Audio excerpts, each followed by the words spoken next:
Bonjour, bienvenue dans cette nouvelle vidéo. Alors j'en ai fait des vidéos, j'en ai fait des rencontres, mais là je peux vous rassurer que c'est une rencontre assez particulière. Il s'appelle Stéphane, c'est Horizon Insolite. Et il va nous faire voyager, ça j'en suis certain. Bonjour Stéphane, ça va? J'espère. Oui, tu vas lui faire voyager. D'ailleurs ton dernier voyage c'était quoi? Mon dernier voyage c'est la Tanzanie. En même temps, toi tu fais pas que des voyages pour voyager, tu fais des voyages en fin de compte c'est pour ton activité professionnelle, c'est ça? Maintenant oui. Ouais. Alors tu as travaillé dans une société internationale, maintenant tu as créé ton entreprise de voyage, tu vas nous en parler. C'est quoi, c'est un pari, c'est un enjeu, c'est quoi C'est un pari. Ouais, c'est un pari, mais j'ai envie de te renvoyer la question. Ouais. Si tu avais toi la possibilité de faire le métier de tes rêves, tu dirais que c'est un pari ou tu dirais que c'est plutôt une opportunité? Bonne question. Moi j'irais les deux, moi je pense que ce que je veux, mais moi c'est vrai c'est pas bête, mais oui je dirais les deux moi. Ouais, si tu veux, vu de l'extérieur, c'est sûr que ça semble plus être un pari audacieux de quitter une entreprise dans laquelle tu as travaillé pendant 32 ans, dont 27 ans à animer des équipes commerciales, pour finalement créer ton entreprise à 55 ans. Et alors c'est quoi ton entreprise aujourd'hui? Ça s'appelle comment? C'est quoi le but de ton entreprise? Ce que j'ai envie de te dire déjà avant de parler d'entreprise, c'est si j'ai fait ce pari, c'est d'abord pour vivre de ma passion, hein, réellement. Vivre de ma passion, c'est aussi pour, avec une certaine humilité, aider les gens à mieux voyager. Et puis c'est une remise en question importante parce que c'est pas parce que tu as beaucoup voyagé que tu peux aussi t'improviser agent de voyage. Ouais. Hein, alors concrètement, ça se passe comment? C'est-à-dire que moi, si j'ai un budget de X milliers d'euros, voilà. Comment ça se passe? Tu veux faire quoi? Ouais, j'ai envie de faire quoi? Tu me proposes quoi? Moi, j'aime bien de voyager, j'aime bien de faire plein de choses. J'aime bien d'être surpris aussi. Ah ouais. Déjà, mon projet au niveau d'Horizon Insolite, pour répondre à ta question, c'est d'essayer de faire différemment des autres. Parce que l'industrie du tourisme, c'est un secteur qui est très occupé, limite saturé. C'est un peu comme si tu partais en vacances et tu empruntes une bretelle d'autoroute et tu espères que tout soit fluide. C'est pas possible. Donc mon idée c'était vraiment de prendre une route de campagne, de faire le pas de côté pour être sur un secteur un petit peu différent des autres. Donc c'est du voyage sur mesure. C'est du voyage sur mesure, c'est du voyage personnalisé essentiellement sur des destinations lointaines, hein, des road trips que tu peux faire dans le monde entier, mais ça peut aussi être le temps d'un week-end dans une grande capitale, voire pourquoi pas à la limite la France à débattre. Hein, mais en tout cas, il n'y a pas de limite dans la destination, il y a plutôt la volonté de construire ensemble ce voyage. Alors, comme tu disais tout à l'heure quand on a préparé l'interview, tu as dit émotion, le prix, la destination, ouais. La construction. En fin de compte, tu vas pas me vendre quelque chose comme ça que, en même temps, l'avantage, moi je trouve super intéressant dans Stéphane, c'est qu'elle a testé les voyages. Alors, la première chose, effectivement, tu mets le doigt dessus, là c'est un pari. C'est un pari. Le premier pari, c'est de m'interdire de vendre ou de proposer des destinations qui ne respectent pas tout ce qui est droit de l'homme, déjà, premier point. Mais c'est aussi de proposer des destinations exclusivement où je suis allé. Hein, parce que si je te disais tout à l'heure que c'est pas parce que tu as beaucoup voyagé qu'on s'improvise agent de voyage, il est évident que quand tu connais les destinations, quand tu y allais, tu vas en parler différemment. Donc ma valeur ajoutée, elle sera déjà à ce niveau-là. Ouais. Le projet, ouais, pour répondre à ta question, il y a trois axes importants. Le premier, c'est la relation humaine, hein, c'est de créer ce niveau de proximité dans la préparation, mais aussi d'adaptabilité. C'est ça de sur mesure, c'est tenir compte des attentes que toi tu vas avoir. Donc ça, c'est un vrai point de force. Et puis l'autre point de force, je pense, quand tu prends un peu cette route de campagne, cette fameuse route de campagne, c'est de travailler sur la sensibilité que tu vas avoir toi au voyage. Il y a des gens qui voyagent vite, qui veulent voir plein de choses, puis il y a des gens qui veulent bouger doucement, qui veulent aussi travailler sur certains modes de locomotion, par exemple, qui veulent insérer dans leur circuit une journée solidaire. Deuxième axe, c'est le prix. Oui, c'est ça. Alors le prix, je vais te donner une image qui est plutôt sympathique, c'est le restaurant. Oui. Demain, tu vas au restaurant, tu commandes à la carte exactement la même chose que ce qu'il y a dans le menu, et tu imagines que ce soit moins cher. Bah, c'est pas possible. Dans le voyage, c'est plutôt fréquent. Alors pourquoi c'est fréquent? Parce que dans le voyage sur mesure, tu vas pouvoir effectivement, comme c'est sur du voyage sur mesure, tu vas pouvoir à la fois essayer de limiter au maximum le nombre de prestataires, voire pourquoi pas travailler en direct avec certains prestataires, donc tu vas pouvoir faire quelques économies à ce niveau-là. Tu vas aussi pouvoir individualiser chaque prestation du voyage, c'est-à-dire que tu vas pouvoir individualiser les excursions, les transferts, les hôtels, l'aérien, et pour chacune de ces prestations, essayer de trouver le meilleur rapport qualité-prix. Et à la fin, ça te fait de grosses économies.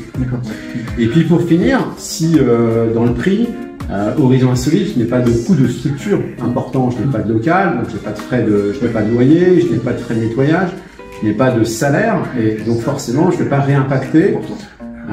Ouais, c'est hyper important parce que je ne vais pas réimpacter dans ma marge commerciale tous ces frais fixes que d'autres peuvent parfois avoir.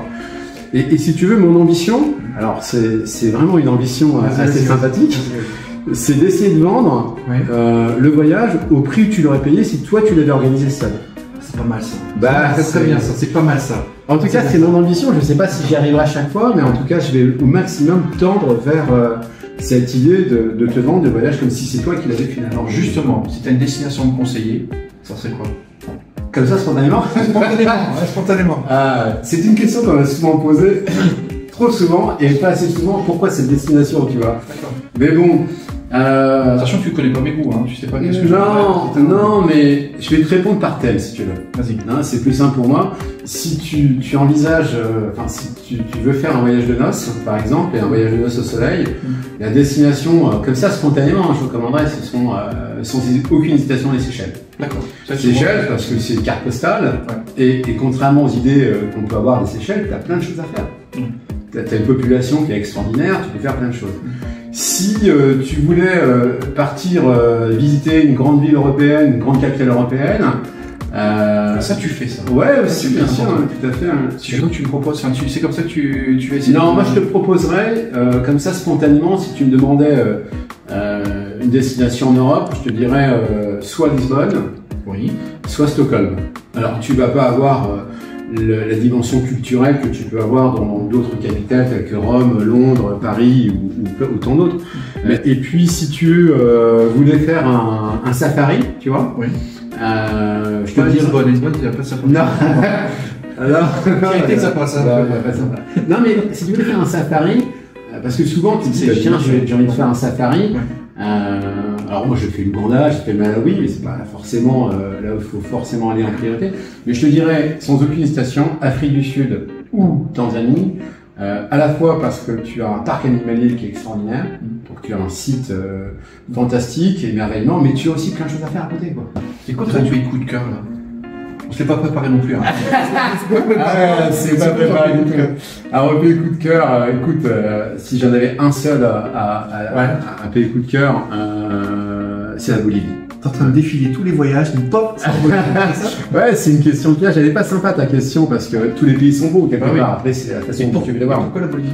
Alors, la Bolivie, pourquoi la Bolivie? Parce que souvent, tu as la cordillère des Andes. On imagine la Bolivie avec la cordillère des Andes, mais tu as toute la partie pantanale du côté paraguayen, qui est juste fantastique, du côté de Santa Cruz, et puis après, en allant vers le Paraguay, tu as toutes les missions jésuites, tu as l'Amazonie, tu as toute une grosse partie sur l'Amazonie, et puis tu as aussi une population qui est restée quand même très traditionnelle, avec des vêtements, des fêtes, de la musique, donc tu as vraiment une variété dans ce pays qui est assez extraordinaire, et pourtant tu n'as même pas la mer. Hein. Alors là, tu vois, tu m'as fait voyager. Je l'avais dit, j'avais voyagé. On a parlé de la Bolivie. Pour toi, c'est quoi un voyage réussi? Un voyage réussi, c'est 3 temps déjà. C'est d'avoir réussi chaque étape du voyage. La première étape, c'est l'attente.